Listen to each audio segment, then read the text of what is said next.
사무엘하 1장 1절에서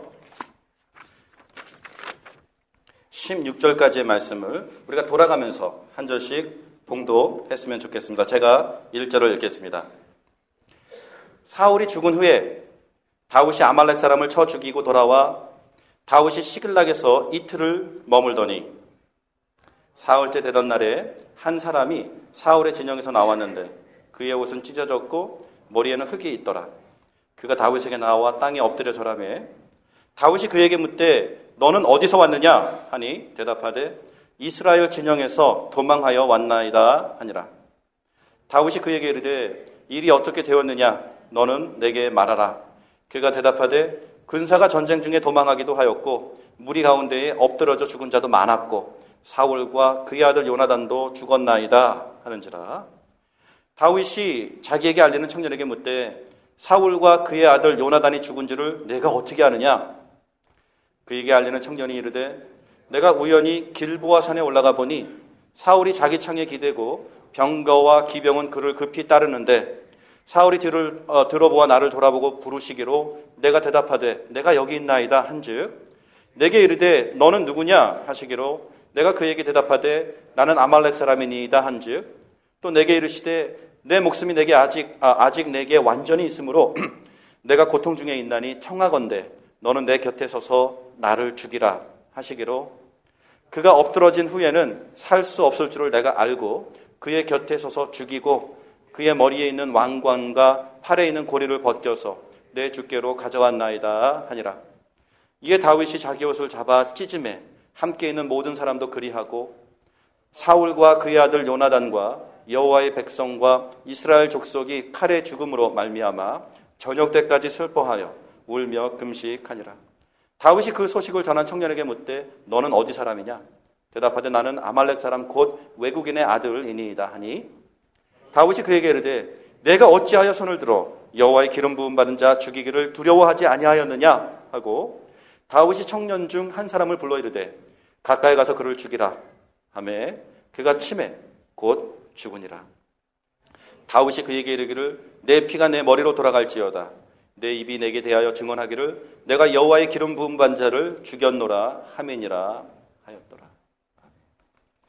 자, 오늘 우리가 이 말씀을 가지고 이기는 비결이라는 제목으로 하나님의 말씀을 함께 들으며 은혜를 누리기를 원합니다. 우리는 다윗의 인생이 어떠했는지 잘 압니다. 다윗이 무슨 죄가 있습니까? 그는 그날도 순진하게 들판에 나가 양을 치고 있었습니다. 왜 양을 치고 있었습니까? 그 집안의 막둥이였습니다.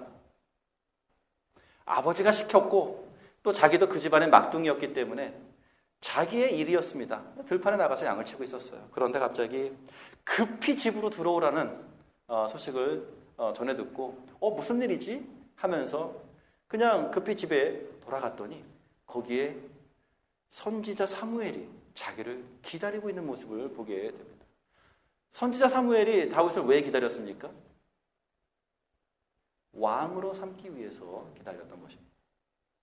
급하게 이 소년 다윗의 머리에 기름을 부었고는 사무엘도 그냥 사라져버립니다. 영문을 모른 채로 지금 자기 머리 위에 기름이 흘러서 얼굴을 적시고 옷을 적시고 있습니다. 며칠이 지났습니다. 블레셋과 이스라엘 사이에 전쟁이 일어났습니다. 그 전쟁을 치르기 위하여 이제 이스라엘에서도 군대가 소집이 됐겠죠. 그 군대에 소집된 그 남자들 중에는 다윗의 형님들이 많이 있었습니다. 그래서 다윗의 친형들도 사울 왕과 함께 이제 전투에 나가서 전투를 해야 하는 상황입니다. 여러 날이 지났습니다. 다윗의 아버지께서 이제 걱정하시는 거죠. 다윗아, 일로 와봐라. 우리 아들들, 너 형들이 지금 전쟁 중에 있는데 살았는지 죽었는지 지금 상황이 어떤지를 가서 조금 보고 나한테 와서 말해줘라. 그런데 이제 빈손으로 가긴 뭐하니까 여기 이렇게 해서 도시락도 좀 싸가지고 좀 가라. 이렇게 해서 다윗이 전쟁터에 왜 갔습니까? 아빠가 시켜서 갔어요. 아까 마찬가지였죠. 그냥 자기는 양치고 있었어요. 근데 집으로 불러서 가보니까 왕이 되래요. 오늘도 마찬가지예요. 자기는 그냥 양치고 있는데 아빠가 전쟁터에 가래요. 그래서 갔어요. 전쟁터에 갔더니 무슨 모습을 보니까 적진에 엄청난 장신의 거인이, 체형만보다 더 큰 이 엄청난 장신의 이 거인이 골리앗이 지금 이스라엘을 향하여서 엄청난 모독하는 말, 모욕적인 말들을 쏟아내고 있는데, 가만히 보니까 정말 입에 담기도 민망한 그 욕들을 막 해내고 있는데, 그것뿐만이 아니라 그 욕설에는 이스라엘이 섬기는 하나님을 향한 저주의 말, 그 하나님을 모욕하는 말들도 거침없이 쏟아내고 있는 모습을 다윗이 거기서 듣습니다. 그런데 놀라운 일이 일어납니다. 지금 그 골리앗 앞에서 어느 누구도 대항할 엄두를 내지 못하고 있습니다. 사울 왕조차도 아무것도 하지 못하고 있는 상황이었고요. 지금 이스라엘의 모든 군대는 벌벌 떨고 있습니다. 그런데 아니 왜 꼬마 다윗이 그 말을 듣고는 자기는 그걸 못 참는 거예요. 그걸 감당하지 못해. 갑자기 화가 막 일으키면서 저 들짐승보다도 못한 놈이 어떻게 살아계신 여호와 하나님을 향해서 저렇게 모독을 하느냐고 막 혼자 막 도발대발하고 있어요. 그러니까 옆에서 야, 너 까불지 말라고. 사연이 어떻습니까? 얘가 나가잖아요. 내가 싸우겠다고. 지금 이스라엘 그 국가의 왕도, 그 국가를 대표하는 그 모든 군대도 지금 엄두를 못 내고 두려움에 사로잡혀 있는 상황 속에서 지금 양을 치고 있었던, 지금 군대에 소집될 나이도 되지 않는 가장 그 꼬마 어린아이가 그 거인 골리앗을 향해서 싸우겠다고 나아가는데 참 황당합니다. 아니 그걸 허락해주는 왕은 뭡니까? 그래 나가라. 이렇게 허락해주는 왕이며 군대며 그 형제들, 지금 납득할 수 있는 상황이 이상한 일이 일어나고 있습니다. 그런데 더 이상한 일이 일어난 거죠. 이 꼬마 다윗이 골리앗을 죽였어요. 물리쳤어요. 그날 엄청난 승리가 있었어요. 다윗은 지금 옛날의 다윗이 아니에요. 들판에서 양을 치고 있었던 막둥이 다윗이 아니라 정말 여호와 앞에서 하나님을 모욕하는 그 적장을 향하여 정말 참을 수 없는 분노를 느낄 수 있는 사람으로 변했다라는 거예요. 그런 변화가 어떻게 일어났습니까? 꼬마 다윗이 어떻게 골리앗을 무찌를 수 있게 되었습니까? 기름 부음 받은 사건이 있었기 때문입니다. 기름 부음을 받았을 때에 그 밑절에 그 이후로 여호와의 영이 이 꼬마 다윗에게 정말 강하게 임하였더라라는 기록이 나옵니다. 바로 그 여호와의 거룩한 분노로 그는 비록 육체적으로는 너무나도 보잘것없는 승률 0%, 어떻게 1대1로 대결할 수 있는 상황이 아니었음에도 불구하고 나가서 이 싸움은 주먹으로 싸우는 게 아니다, 무기로 싸우는 게 아니다, 전쟁은 여호와께 달린 것이다 라면서 여호와의 이름을 선포하며 나아가는 다윗의 모습을 보게 됩니다. 그리고는 이기지 않습니까? 여기서 다윗이 무엇을 배웁니까? 그리고 다윗을 통해서 하나님의 백성들에게 선포된 메시지가 무엇입니까? 그렇습니다. 이기는 방법이 있는 것입니다. 인생을 살아가면서 이기는 방법이 있습니다. 오늘 주보의 말씀을 우리가 잠깐 보면서 함께 이 이기는 말씀에 대해서, 이기는 비결에 대해서 풀어 나갔으면 좋겠습니다. 사랑하는 성도 여러분, 우리는 요즘 승리에 대한 열정을 품어내고 있는 중입니다. 우리 삶의 모든 영역에서 승리를 습관화 해나가야 합니다. 패배 또한 습관입니다. 주보 맨 앞장에 있습니다. 패배 또한 습관입니다. 인생의 가장 큰 적은 무기력한 마음 상태, 부담된다, 지금은 때가 아니다 라고 포기해버리는, 이기고자 하는 의지가 없는 패배감에 길들여 있는 태도입니다. 우리가 절대로 놓치지 말아야 하는 사실이 하나 있습니다. 하나님의 백성들에게 있어서 승리란 남다른 의미가 있다는 사실입니다. 성도에게 있어서 승리란 존재의 의미가 되기 때문에 그렇습니다. 승리를 사모하지 않는 성도는 성도가 아닙니다. 늘 마음이 어렵다라는 상황과 부담이 된다라는 조건 속에서도 그 불편함을 불평으로 쏟아낼 것인지, 아니면 그럼에도 불구하고 예배와 감사로 승화시킬 것인지에 대한 중대사안이 놓여 있기 때문입니다. 성도에게 있어서 패배란 무엇입니까? 패배에 길들여진 사람은 늘 지금의 현안, 우리가 각자 처한 우리의 지금 현안이 있을 것입니다. 지금의 현안 때문에 너무 힘들어서 지금은 때가 아니다, 마음이 너무 부담된다 라고 하며 주저앉습니다.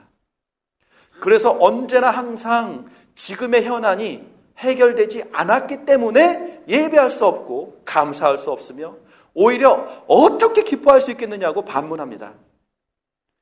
그래서 이런 나에게 섬김은 너무 부당한 요구라고 원망하며 아파합니다. 이게 바로 패배에 길들여진 사람의 모습입니다. 그렇다면 이길 줄 아는 성도의 비결은 무엇입니까? 자, 여러분 여기까지만 읽고 조금 있다가 나머지 부분을 마저 읽도록 하겠습니다. 자, 오늘 우리가 무슨 구절을 읽었습니까? 사무엘하 1장, 사무엘하의 이야기가 시작되어지는 첫 부분을 읽었습니다. 첫 부분이 어떻게 시작됩니까? 다윗에게 엄청난 소식이 전달됩니다. 어떤 소식이 전달됐습니까? 사울이 죽었습니다 라는 소식이 전달되었습니다.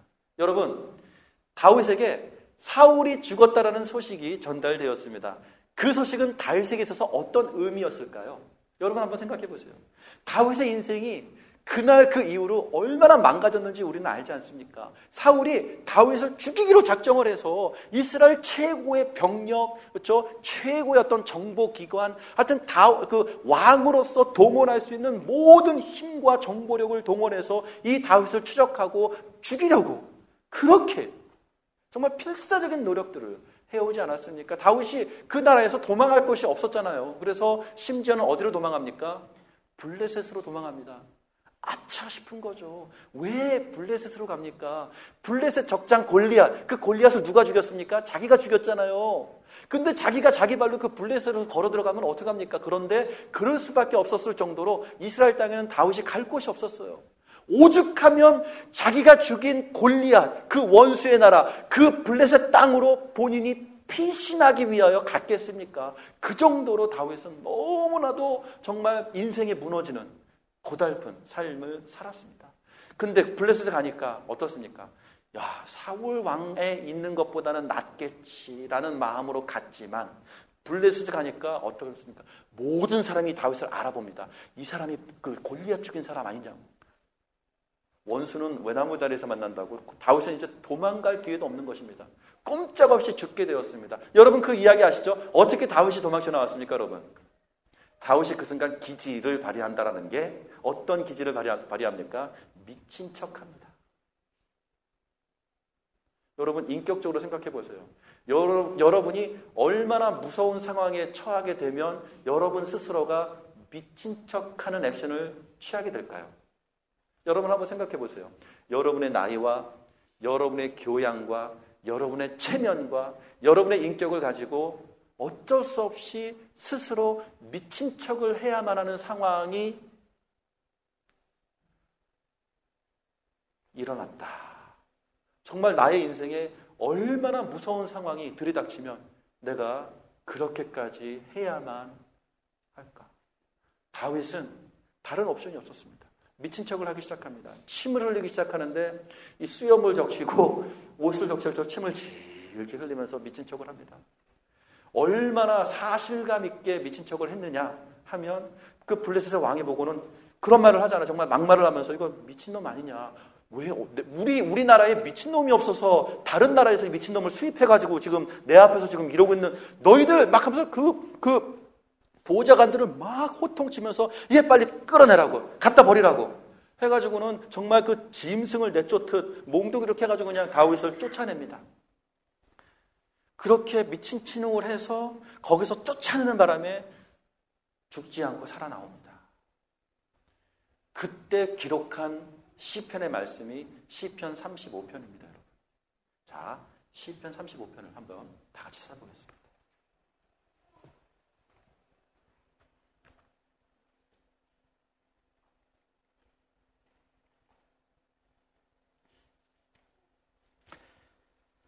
시편 35편의 말씀입니다.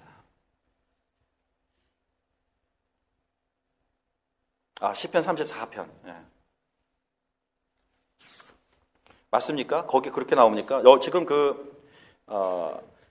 제 여기 괄호, 그 시편이 시작하면서 괄호가 열리고 거기에 이 시는 이런 상황 속에서 기록된 거다라는 설명이 나오잖아요. 그렇죠? 지금 그 왕에서 미친 척하고 도망쳐 나와서 기록한 시편이 몇 편입니까? 지금 여러분이 한번 확인해 주세요.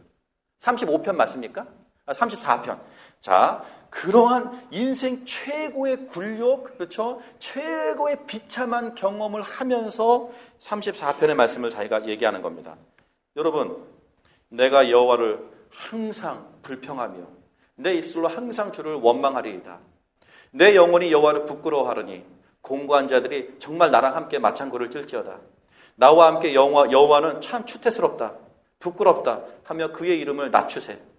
내가 여호와께 간구하니까 주께서 침묵하시고 내 모든 두려움에 나를 항상 빠뜨리시며 결국은 나를 이렇게 미친놈으로 만드셨도다. 이렇게 얘기합니까? 아니잖아요. 여러분, 우리가 성경을 읽을 때 우리가 스위치를 꺼버려요.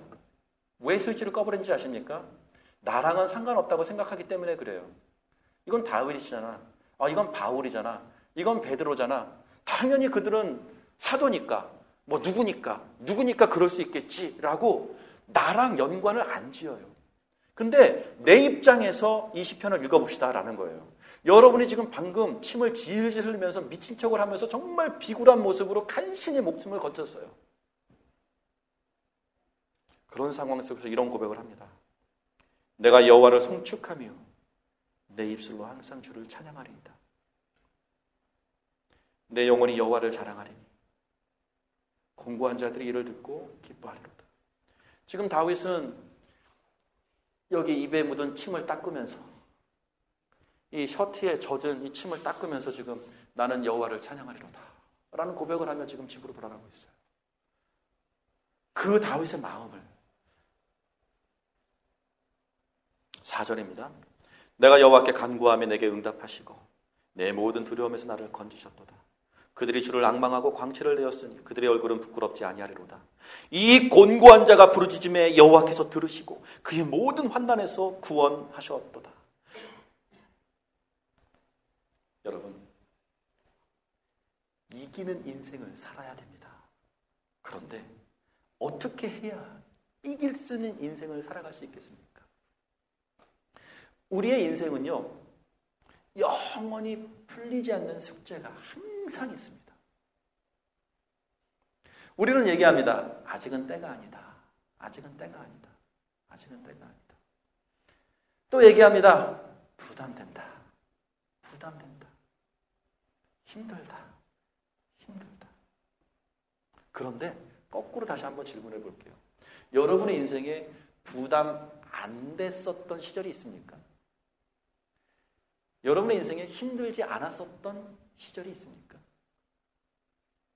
인생을 한번 돌이켜보고 싶고 이렇게 쭉 한번 회고해보고 싶어요. 저희 부부는요, 둘째를 갖고 싶었는데 둘째가 안 생기더라고요. 좀 괜찮겠지 싶다가 너무 안 생기니까 그때부터는 어떻게 됩니까? 사람의 마음이 불안해지잖아요. 병원을 가보게 돼요. 혹시 무슨 문제가 있는지. 스페셜리스트를 만나요. 진단을 받아요. 그래도 애가 안 생겨요. 애가 갖고 싶은데 안 생겨요. 이거 참 마음이 이게 어려워요. 쉽지 않아요. 결혼을 했는데 원하는 임신이 되지 않을 때 얼마나 마음이 무너집니까? 임신을 했어요. 얼마나 기쁩니까? 너무너무 기쁘잖아요. 저도 바로 전화하죠. 우리 어머니한테, 아버지한테. 엄마!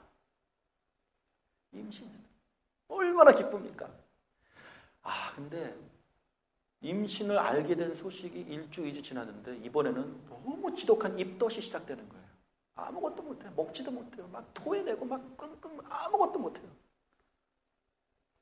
출산을 했어요.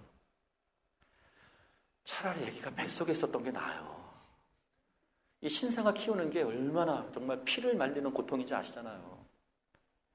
우리 은사 목사님께서 그런 말씀을 심지어 하시더라고요. 호주 분이신데 정말 이름을 대면 너무나도 유명하신 분이시라 자기가 아이를 낳았는데 그때도 목회를 하고 있었는데 이 아이를 들어서 집어 던지고 싶은 마음이 수십 번 일어났다고. 정말 그때 애기 집어 던지지 않은 게 자기 너무 감사하다고.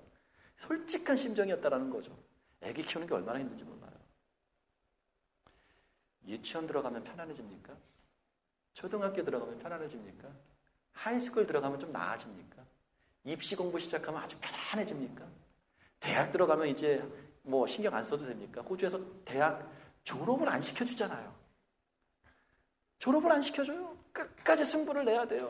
졸업하면 뭐합니까? 여러분 어느 직장에서 여러분 뭐 오라고 모셔가는 데 있습니까? 없어요. 막 수십 군데 면접을 하고 수십 군데 이 이력서를 뭐 이력서라는 게 또 있습니다. 하여튼 지원서를 내도 직장이 안 구해줘요. 그렇게 어렵게 직장을 구했어요. 직장 정말 마음에 들어 직장 생활이 너무나도 행복하다라고 하시는 분 손 들어보세요. 없어요. 직장 생활은 더 고달파요. 차라리 공부하는 게 훨씬 나아요. 안 그렇습니까? 직장 생활 너무너무 힘들어요.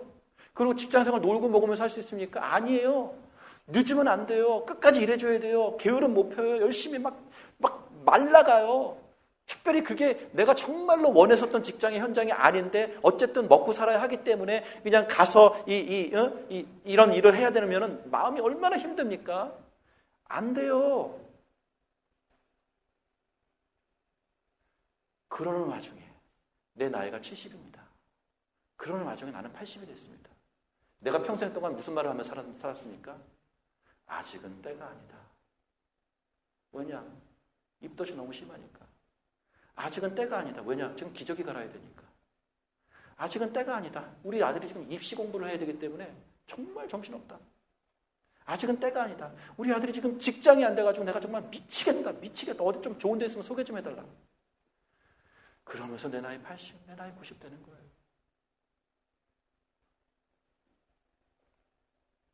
이게 아까 말한 패배감이에요. 거기에 너무 익숙해져서 살아가는 거예요. 그런데 너무너무 정당한 패배예요. 그렇지 않습니까? 나는 아무런 잘못이 없어. 아픈데 어떻게 해? 우리 애가 이런데 어떻게 해? 직장이 이런데 어떻게 해? 나는 하고 싶지. 물론 하고 싶지. 근데 내가 처한 상황 알아? 내가 얼마나 힘든지 알아? 내가 얼마나 고달픈지 알아? 언제든지 이유가 있는 패배예요. 내 잘못이 아니에요. 어쩔 수 없는 패배예요. 그게 인생이에요. 자, 우리가 하나님 앞에 무엇인가 간절한 것을 놓고 기도합니다. 그러면서 이런 말을 합니다. 안 들어주시니까 너무너무 힘들다. 나 삐졌어. 나 지금 하나님 앞에서 삐져서 지금 하나님이랑 지금 이런 중이야. 이렇게 얘기하는 경우도 있지 않습니까? 마음이 얼마나 무너지면 그렇겠습니까? 마음이 너무너무 아픕니다. 그러다가 하나님께서 응답을 해주십니다. 너무너무 좋습니다. 할렐루야. 너무너무 좋아합니다. 자, 그런데 우리 새벽 설교의 말씀들을 들어오셨던 분들은 내가 이 예를 들면 또 기억이 나시겠지만 여러분, 이민교회의 가장 힘든 사역이 이 학생부 사역입니다. 차세대 사역입니다. 왜냐? 말이 안 통하기 때문에 너무 힘들어요. 얘네들은 한국말을 할 줄 모르기 때문에 한인교회에서 얘네들을 잘 관리하고 교육한다는 게 너무 힘들어요. 학생부 예배를 딱 가잖아요. 얘네들이요, 예배 시간에 의자를 아예 거꾸로 돌려서 벽 보고 자기네들끼리 떠들고 있어요. 이게 우리의 현실이에요. 그러면 이제 전도사님이나 선생님께서 야, 예배하자 이러면요, 대꾸도 없어요. 그리고 혼내려고 야 이러면은 바로 무슨 말을 하는지 아십니까? I can't speak Korean 이래버립니다. 그러면 교사는 영어 할 줄 모르는데 이쪽에서는 한국말 할 줄 모른다고 하니까 안 되잖아요. 애들이 주장합니다. 영어 할 줄 아는 목사님 데리고 오라고. 우린 한국말 못한다고. 그러니까 예배할 수 없다라는 겁니다. 그런데 이제 그런 말을 하면요, 아무리 무서운 장로님도 얘를 혼내지 못해요. 그냥 미안한 마음이에요. 맞다 데리고 와야지. 그러니까 애들은 알아요. 이 비장의 무기. 어른들이 혼내려고 그러면 나 영어 목사님 데리고 오세요. 나 한국말 못해요. 막 이래버리면 아무도 얘네들을 타치 못해요. 그런데 여러분, 이상한 현상이 일어납니다. 어느 날 정말 섭외를 잘해서 호주인 목사님을 초청해서 학생부 예배에 세웁니다. 자, 그러면 할렐루야, 정말 하나님 앞에 집중하며 영감 어린 예배의 자리로 이 아이들이 나아올 줄 아십니까? 안 그래요. 똑같이 벽 보고 있어요. 이게 인생이에요. 내가 벽 보고 있는 이유는 영어도 할 줄 모르는 목사님이 자꾸 어려운 한국말로 설교하니까 내가 안 한다, 이거였는 줄 알았는데 영어를 유창하게 하는 목사님이 와도 계속 벽 보고 있어요. 그러면서 이제는 다른 핑곗거리를 찾아내겠죠. 아까 우리 어린아이들에게 또 쇼핑 가서 장난감 원하면 뭐 해? 얘네들이 이제는 순수하지 않은 것 같아. 진심을 말하지 않는 것 같아. 의식하는 대답을 하더라고요. 엄마 말 들을 거예요. 이런 애들이 어떻게 된 건가? 아시잖아요. 바닥에 들어눕잖아요. 그 2달러짜리 요만한 그 토이 사달라고 들어눕잖아요. 그러면 부모님이 왜 사줘요? 왜 사준지 아세요? 창피해서 사줘요. 다른 사람들이 쳐다보니까 그게 너무너무 창피해가지고 사줍니다. 그러면 이 장난감 때문에 좋아 죽어요. 정말 너무너무 좋아요. 그런데 차 안에서 잊어버려요. 아니, 그렇게 좋은 장난감을 어떻게 잊어버려? 집에 가잖아요. 10분도 넘기잖아요. 어디다 잊어먹었는지 찾지도 못해요. 그때 순간 충동적으로 원하는 욕심이 있었던 거지, 그 장난감 자체가 자기 인생에 만족을 가져다 줄 거라고 확신하지 않아요. 그건 아니었어요. 그것 때문에 엄마를 더욱더 사랑하게 되고, 그것 때문에 엄마를 더욱더 존경하게 되고, 그것 때문에 정말 인생을 향한 어떤 이런 마음들이 생기지 않잖아요. 그러니까 엄마 아빠가 그걸 아니까 어떻게 합니까? 그 다음에 아무리 사달라고 해도 들어 누우면 그냥 놔두고 갑니다. 창피하지 않아요. 그냥 괜찮아요. 사람들이 쳐다보면 이렇게 하라면 서로 알아. 또 부모 된다는 다 대충 알기 때문에 그 국적을, 문화를 막론하고 다 알아요. 그러면 애가 누워있다가 나중에 지치면 벌떡 일어나서 찾아오잖아요. 또 그럼 된 거예요. 자, 우리가 기도하면서 하나님 앞에 간절한 것을 바랬어요. 그러면서 우리의 마음이 그래요. 이것이 이루어지기 전까지는 아무것도 할 수 없다. 내가 얼마나 간절히 이걸 기다리고 있는지 아느냐. 그런데 하나님께서 어느 날 그걸 들어주세요. 응답해 주세요. 여러분들 아시죠? 기도의 응답을 받는 기쁨이 얼마나 큰지. 저도 그 응답을 누려봤어요. 너무너무 좋아요. 그런데 그때가 위기예요. 그 전까지는 이유가 있었어요. 예배하지 않는 이유, 내가 감사할 수 없는 이유, 내가 기뻐하지 않을 수 있는 이유가 너무나도 정당한 이유가 있었어요. 근데 하나님께서 들어줬잖아요. 이제는 그런 핑계거리가 없어졌어요. 그러면 어떻게 해야 돼요? 하나님 앞에 감사해야죠. 하나님 앞에 즐거워해야죠. 하나님을 예배하는 마음, 하나님을 경외하는 마음이 확 회복이 돼야죠. 그걸 놓고 기도했잖아요. 그런데 우리들의 인생이 어떻습니까? 너무나도 좋은데 왜 좋아요? 그 생긴 게 좋은 거예요. 하나님이 좋은 게 아니라 이 생긴 게 좋은 거예요. 이게 좋아서 너무 좋아가지고 막 이래가지고 요 흥분 상태가 있는 동안은 교회 나와요. 열심히 이런 모임에 참석하고 모임 같은 거 할 때 이렇게 말도 섞고 이렇게 해요. 근데 사람이 어때요? 이걸로 인생의 모든 필요가 충족됩니까? 아니죠. 산 넘어 선이라고 그 다음에 더 큰 게 막혀요. 그 막히면 그 다음에는 또 이게 해결되기 전까지는 아무것도 못하는 거예요. 쇼핑센터에 아이가 들어놓는 것처럼 들어넣어서 마비가 되는 거예요. 하나님 앞에 이거 들어주기 전까지는 내가 아무것도 할 수 없다고. 나 하나님 밉다고. 왜 내가 이렇게 부러지는데 아무것도 안 들어주냐고. 똑같이 반복이에요. 또 그게 들어줍니까? 그 너무 좋아서 그 약발 때문에 몇 주 또 교회 나와서 이렇게 해요. 그러면서 확인되는 게 뭐냐면 내가 하나님을 기뻐하는 게 아니라 그 장난감을 기뻐하는 거예요. 그게 내 인생이에요. 오늘 사무엘하 1장의 말씀이 왜 우리들에게 강한 도전이 되냐면요. 사울이 죽었대잖아요. 그러면 우리 상황 속은 어떻습니까? 할렐루야잖아요. 지금부터는 파티해야죠. 이제 자기가 안 도망가도 되잖아요. 자기를 죽이려고 했었던 가장 큰 가장 큰 산, 그게 제거가 된 거잖아요. 하나님, 할렐루야. 너무너무 감사합니다. 주여, 주께서는 정말 살아계십니다. 나의 기도를 들어주사 사웃을 착살내신 하나님을 찬양합니다. 다윗이 그럽니까? 사무엘하 1장을 읽어보게 되니까 사울이 죽었다라는 소식을 듣는데 어떻게 해요? 마음 아파해요. 애도해요.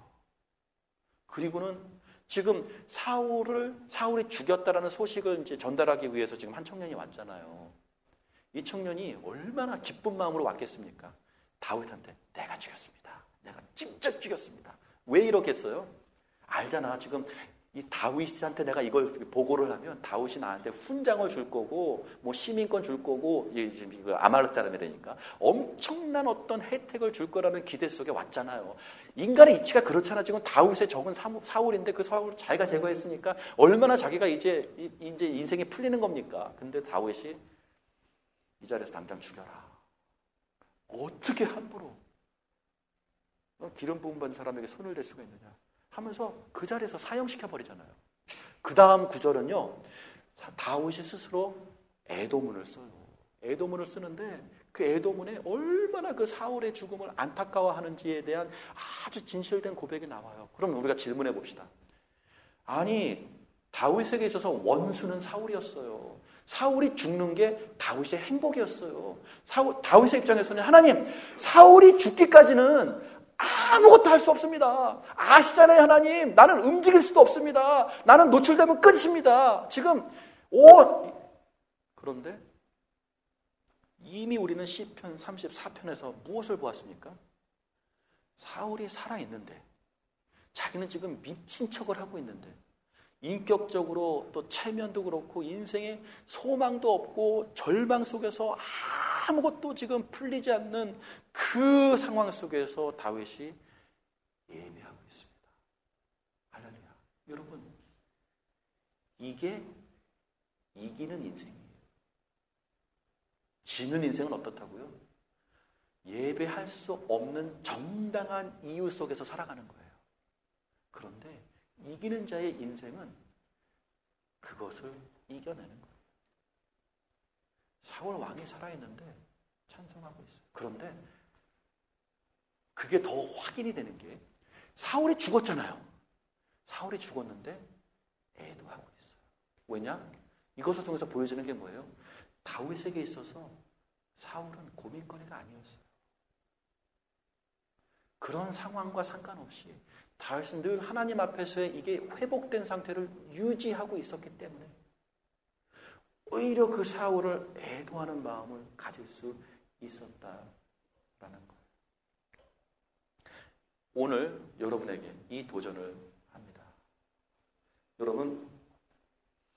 여러분은 이기는 인생을 살아오셨습니까? 아니면 반복되는 패배가 너무 당연한 듯 살아오셨습니까?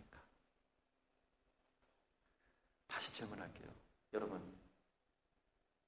앞으로 계속해서 패배자의 인생을 살아가시렵니까? 여러분, 이기는 법이 무엇인지 아십니까? 가장 큰 고민이 또 하나 있습니다, 여러분. 자, 제가 축구 감독이라고 한번 상상을 해봅시다. 그리고 여러분들은 축구 선수들이에요. 제가 감독으로서 여러분들에게 축구를 계속 지금 훈련을 하잖아요. 공 차는 법, 서로 패스하는 법, 뭐 헤딩하는 법, 모든 기술들을 가르쳐줘요. 그런데 감독이 이겨본 적이 없어. 책 보고 하는 거야. 그래서 선수들에게도 책 보고 훈련을 시키는데 이 감독과 이 선수들이 이겨본 적이 없어. 이길 줄 몰라. 이겨보는 게 뭔지를 몰라. 여러분, 이러면 얼마나 비참하겠습니까? 얼마나 비참하겠습니까? 축구 얘기가 나왔으니까 한 가지 더 말씀드리자면, 공격수를 뽑을 때 여러분 누구를 뽑는지 아십니까? 공격수를 뽑을 때 누구를 뽑는지 아십니까? 가장 최근에 골맛을 본 사람을 뽑습니다. 왜 그런지 아십니까? 공격수에 있어서 가장 중요한 건 골 감각, 골을 넣어본 그 승리감, 그 느낌, 이걸 가장 높게 쳐주기 때문에 그렇습니다. 왜 그렇습니까? 골은 넣어본 놈이 넣습니다. 그게 이치예요. 인생도 그렇고요. 공부도 마찬가지 않습니까? 공부도 100점 맞아본 놈이 100점을 또 맞아요. 빵점 맞던 놈이 어느 순간 100점 맞을 수가 없어요. 신앙생활도 마찬가지예요. 신앙생활도 그런 인생의 그 큰 산 앞에서 이것을 한번 극복해 내본 사람, 이겨본 사람, 그 사람이 그 다음 산도 이겨낼 수 있어요. 그러니 목회자가 앞에서 자, 이깁시다 성도 여러분. 그래서 다음 주부터 제자훈련 5주 코스 하고요. 5주 코스가 맞은 다음에 또 뭐 양육자반 또 10주 코스 할 것이고요. 그 다음에 사역자반 또 10주 코스 할 것이고, 여러분 사인해가지고 한번 갑시다. 아무리 훈련을 해도 직접 이겨보는 현장, 그 현장에서 내가 이겨보는 싸움, 여기에 생명을 걸어본, 이 사투를 벌여본 이 현장이 없이는 똑같아요. 이것만 늘어요. 그래서 가장 대책 없는 사람이 누굽니까? 연애할 때. 가장 대책 없는 사람이 연애를 책으로 배운 사람이에요. 여자 입장에서는 그런 남자 만나면 얼마나 짜증나겠습니까? 이 남자가 미팅 시간에 나왔는데 연애를 책으로 배운 사람이야. 너무 티가 나잖아. 진짜 연애를 해야 되는 그 만남의 자리에서는 아무것도 할 줄 모르는 거야. 여러분, 우리 교회는요, 이제 그 다음 스테이지로 넘어갈 때가 되었습니다. 신앙생활을 책으로 배웠습니까? 그래서 여러분의 인생의 가장 큰 갈망은 좋은 제자 훈련을 하는 데를 찾아가는 겁니까? 좋은 훈련을 받으면 해결될 것 같습니까? 여러분, 이제 우리가 다음 스테이지로 가야 되는데 어떻게 그 다음 스테이지로 갈 수 있겠습니까? 자, 오늘부터는 여러분들에게 이기는 싸움을 가르쳐 드리겠습니다. 어떻게 해야 이길 수 있는지에 대해서 가르쳐 드리겠습니다. 주보의 그 다음 부분부터 또 읽어봤으면 좋겠습니다. 맨 마지막 부분이죠. 그렇다면 이길 줄 아는 성도의 비결은 무엇입니까?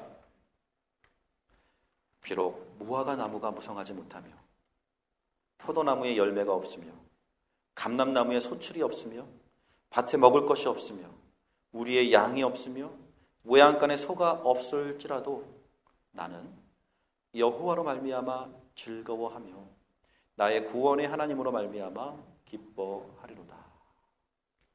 여러분, 이겁니다. 우리가 하나님을 예배합니다. 하나님을 찬양합니다. 기도합니다. 즐거워합니다. 그런데 우리 마음속에 가장 진심은 무엇입니까? 항상 조건이었어요. 항상 조건이 따랐어요. 그리고 그것을 할 수 없는 이유가 항상 있었어요. 근데 정말 이기는 성도의 비결은 이겁니다. 이러한 것들이 아직 산적해 있고 내가 넘어야 될 산은 너무나도 큰 산이 내 앞에 놓여 있지만 내가 서 있는 이 자리에서 나는 하나님 앞에 만족합니다. 내가 하나님 앞에 기뻐합니다. 내가 하나님 앞에 지금 예배합니다. 여러분, 이 마음을 갖추어내는 것, 바로 이게 우리들 앞에 놓인 숙제입니다. 여러분, 이것에 대한 관심도 없고 이것을 해야겠다라는 의지도 없는 사람이라면 내가 오늘은 그런 도전을 해보고 싶습니다. 아마 당신은 예수님을 모르는 사람일 겁니다. 아마 당신은 간첩일 겁니다. 스스로도 속은 성도가 아닌 껍데기만 성도인 척하는 사람인지도 모릅니다. 모태신앙이면 뭐합니까? 3대째 목사 가문의 아들이면 뭐합니까? 장로 가문의 자제면 뭐합니까? 우리 할머니가 선교사님한테 선교 쪽에 받은 사람입니다 라고 자부심을 갖는 사람이면 뭐합니까? 여기에서 게임이 안 되는데, 여기에서 의지가 없는데, 여기에 관심이 없는데 당신은 성도입니까? 그렇습니다. 성도 여러분, 조건부 예배자가 아닌 조건을 이겨내고 상황과 상관없이 늘 성실한 예배자, 감사, 기쁨, 찬송을 유지하는 삶을 일궈내시기를 주님의 이름으로 축원합니다. 여러분, 이게 여러분의 정말 마음입니까? 여러분 정말 이러한 자가 되길 원하십니까? 여러분, 교회는요, 우리는 일단 나이가 있고 체면이 있고 교양이 있으니까 경건한 이 제스처만 취해주면 넘어갑니다. 괜찮습니다. 목회자가 여기서 너무 여러분의 그 불편한 거를 이렇게 막 들쑤시면 그것도 서로 안 좋아요. 불쾌하잖아요. 그리고 교회가 어려울 때는 그 어려움의 티가 어디서 나는지 아십니까? 설교를 들으면 성도들이 막 화를 내요. 목사가 공개적으로 자기 욕했다고. 아니, 목사가 무슨 사연이 있어서 그 특정 성도를 공개적으로, 죄송합니다, 까발립니까? 무슨 사연이 있길래? 근데 성도는 그것 때문에 너무너무 불쾌해요. 교회 옮기겠다. 나 더 이상 이 교회 안 다니겠다고. 저 목사 설교 시간을 이렇게 대놓고 할 말 있으면 나한테 직접 와서 하라 그래. 왜 저렇게 공개적으로 들어서 이렇게 나를 공격하는 거야? 교회가 어려울 때 나타나는 증상입니다. 거꾸로 교회가 은혜로울 때 나타나는 증상은 무엇입니까? 아멘 하고 은혜 받습니다. 자, 아까 제가 어린이 설교 때 내가 깜짝 놀랐습니다. 어린이 여러분, 한 이유가 있습니다. 우리 교회에 특징이 있습니다.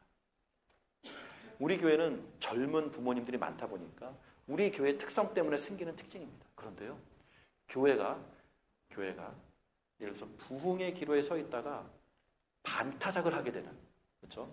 반타작을 하게 되는, 꼬꾸라지는 그 기로에 항상 어떤 일이 있냐면은 아이들이 싹 아파버려요. 약속한 듯 아파버려요. 여러분, 인생 최고의 핑계가 생겼잖아요. 애가 아픈데 아무것도 못하는 거죠. 교회 전체가 마비가 돼버려요. 근데 여러분, 목사님 이렇게 매정하시냐, 애가 아픈 걸 어떡합니까? 여러분, 잘 한번 생각해 보세요. 애는 항상 아파요. 정기적으로 아파요. 언제든지 아파요. 애만 아프니까 나도 아파요. 그런데 이게 영적인 기류 속에서 일어나는 현상이라면 그거에 대한 통찰력은 갖고 있어야 돼요. 하필 내가 이때 왜 아플까? 하필 이때 왜 우리 애가 병원에 실려갈까? 여러분, 저희 집안의 특징이 있어요. 제가 선교 여행을 떠나면 우리 딸이 병원에 입원합니다.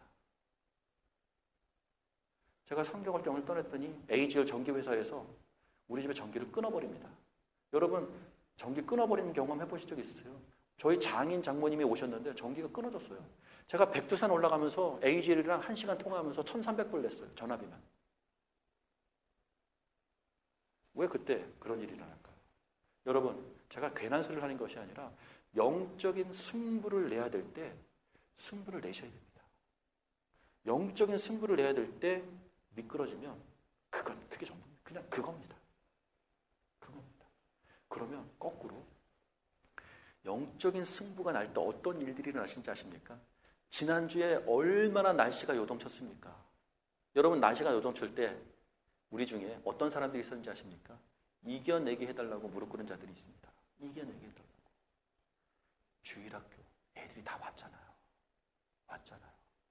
우리 교회 창립된 이후 이런 적이 있었습니까? 없었습니다. 바람만 불면 싹 전멸입니다. 우리는 압니다. 애가 아픈 걸 어떻게 해요? 아닙니다. 이겨내야 되는 영적인 전투가 있습니다. 여기에서 승부를 낼 줄 알면 여러분의 인생이 변합니다. 내가 여태까지 내가 할 수 없었던 이유는 저 사람 때문에, 저것 때문에 항상 이유가 있었다고 생각했지만 오늘 선포합니다. 여러분 그동안 속으셨습니다. 미친 척하고 그 침을 질질 흘렸던 걸 닦으면서도 여호와는 살아계시다. 나는 오늘도 찬양할 것이다. 사울 왕이 죽었다는 그 행복한 소식을 들었는데도 기뻐하기는커녕 그것에서 깊이 마음을 아파하는, 여러분, 상황과 상관없이 이겨내는 마음을 배우셔야 됩니다. 그랬을 때 우리는 함께, 우리 교회는 새로운 시대로 도약해 나갈 수 있고요. 교회뿐만이 아니라 여러분의 인생이 정말 예전과는 비교할 수 없는 엄청난 새로운 시대로 정말 도약하게 되는 놀라운 축복의 시대가 열릴 줄 믿습니다. 아멘이십니까, 여러분? 같이 기도하겠습니다. 오늘 정말 여러분 이겨내는 결단을 내시길 바랍니다. 여러분에게 정말 권면합니다. 이겨내게 하소서. 주여 물러서지 않게 하소서. 주여 도망가지 않게 하소서. 주여 핑계대지 않게 하소서. 주여, 우리 하나님 앞에 기도하겠습니다.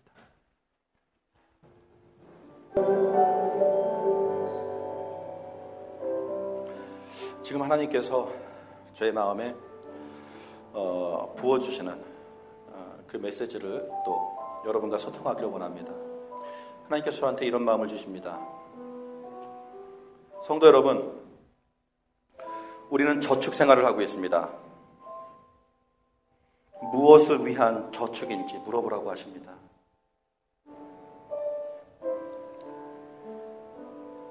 우리는 휴식을 필요로 하고 있습니다.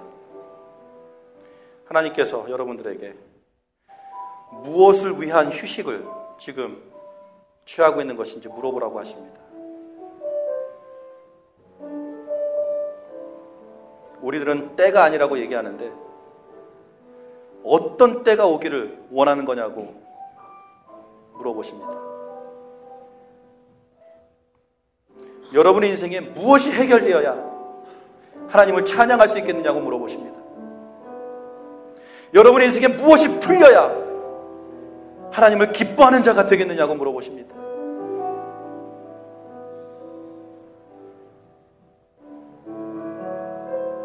뭐라고 대답하시겠습니까?